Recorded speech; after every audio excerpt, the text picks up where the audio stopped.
Hello, hello, everybody. It is Saturday still. I know. I saw y'all this morning, but I'm so excited because I have a second guest that is going to be visiting with us today, who is a living, walking testimony for what it looks like for redemption, restoration, and I'm just super excited.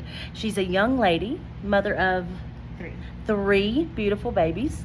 How old are your kiddos? 13, 9, and 3. 13, 9, and 3. And I'm going to flip it over in a minute and introduce you. Her name is Audra, and I met Audra here in Hubbard at a REACH coalition meeting. Reach across Hill County. 2 years ago, I sat in my office in Hewitt speaking with Sabrina and I can't remember the other young lady's name about bringing that to Hubbard. And Audra and Andy and several others have really just pushed in for the Reach Across Hubbard, which is an extension of Reach Across Hill County, right?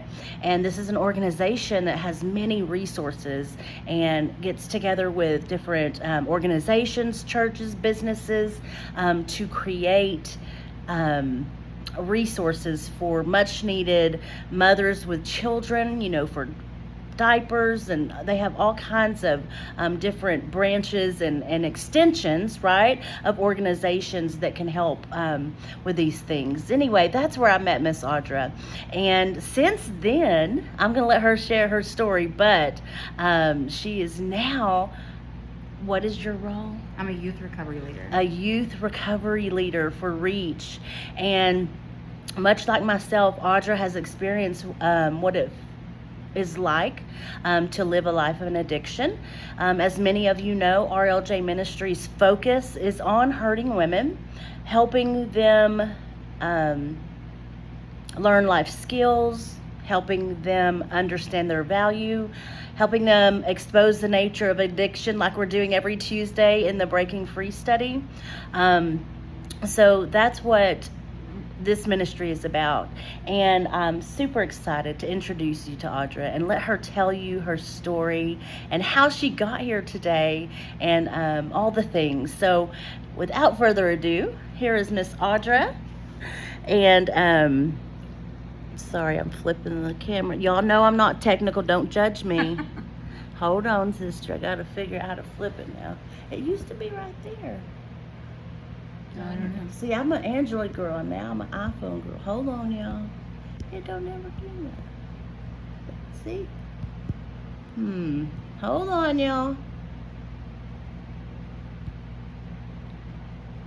Well, hi, Audra. Is it your little far? Yeah. But hi. So, Audra, tell me, when did you start your new position with REACH? And it was a month and a half ago, almost 2 months. We're coming up on 2 months. Okay, congratulations. Thank you. Yes. And Audra and I have been sitting here visiting just a little bit, and she's been sharing a little bit of her story with me.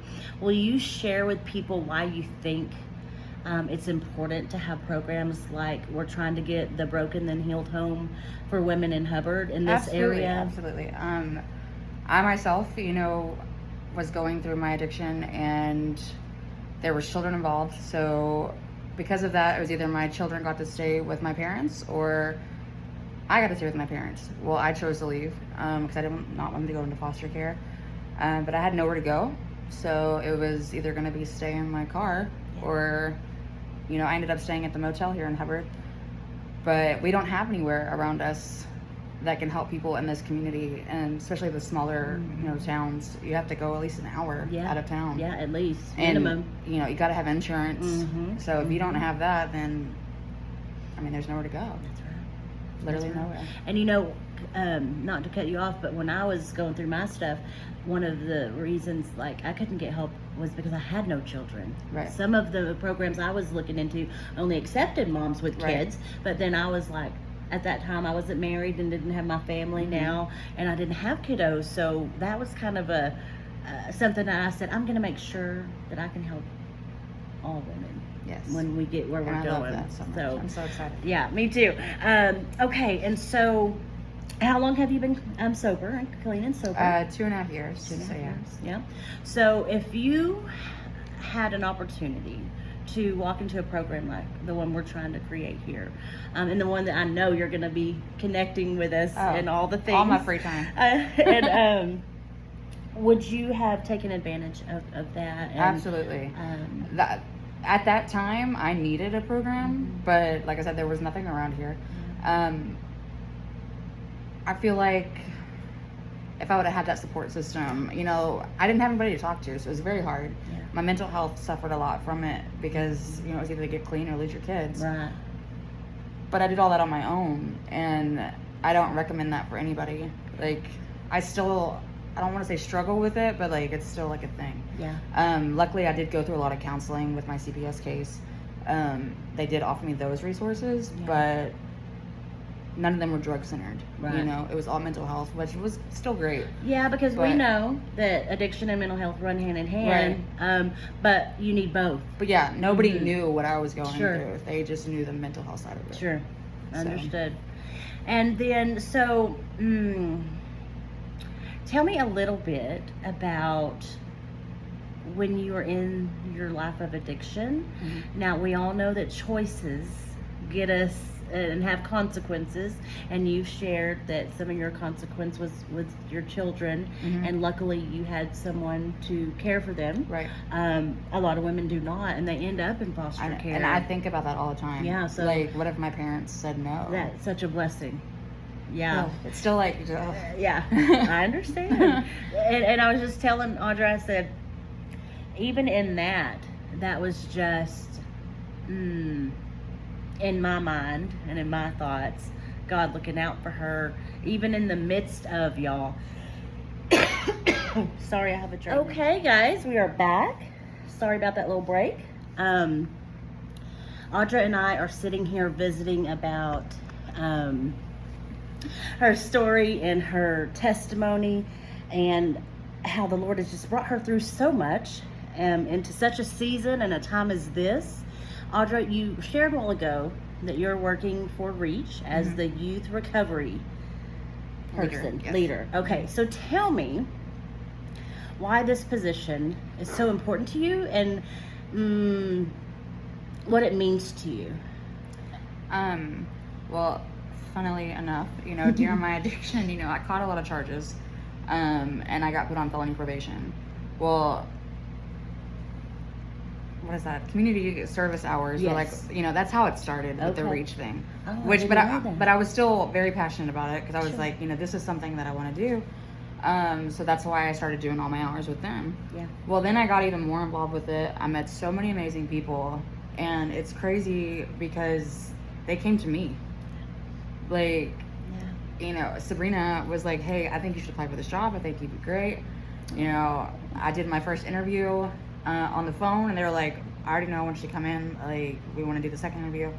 Did the second interview a week later. Yeah. They were like, the doors just were flying open. Yes. It's just crazy how that all happens. And the job that I had gotten kind of dramatic, and I had my knee injury, so I was out on leave. I never had to go back. I went straight into that other job. See? Everything just happened with God's timing. I know it did. And and that just proves my point that God honors your choices and our commitments. Yes. And wow, that's amazing. What I like to tell people now is I went down a bad road. I did bad things, but I was strong enough to come out of it. That's exactly right. And now I get to help people that maybe aren't strong enough to do it on their own. That's right. And so this is where I'm supposed to be. Exactly. I know it. This has all happened for a reason. That's why I avoided prison. That's I was meant to be out here to help people. That's right. I know. And I think it's so interesting, when God heals us from something or delivers us out of whatever the situation may be, that He gives us that hunger and love and desire to pour into others. Yes. And that just proves it's not always about us. The things that we have gone through grow us. They do not define us. Correct. They grow us into the people that we're purposed to be. And that is then going to in turn provide opportunities to change lives. And I love what Reach does, because they are so committed Yes. to truly bringing communities together. And that's the thing, like, you've only seen half of it. Like, Yeah. you haven't even seen my, like, I get to go into the DAPs. And What's a DAP? It's like alternative school. That's what they Okay. call it now. Okay. I get to go into the juvenile justice DAP, the kids that, you know, have caught in legal charges. Yeah. And I get to mentor them. I get to talk to them and do support groups every week. Like, I love my kids. Yeah. I love them so much. And it starts with the kids. It you does. know? You know, the first time I used drugs, I was 16 here at Hubbard High School. Yeah.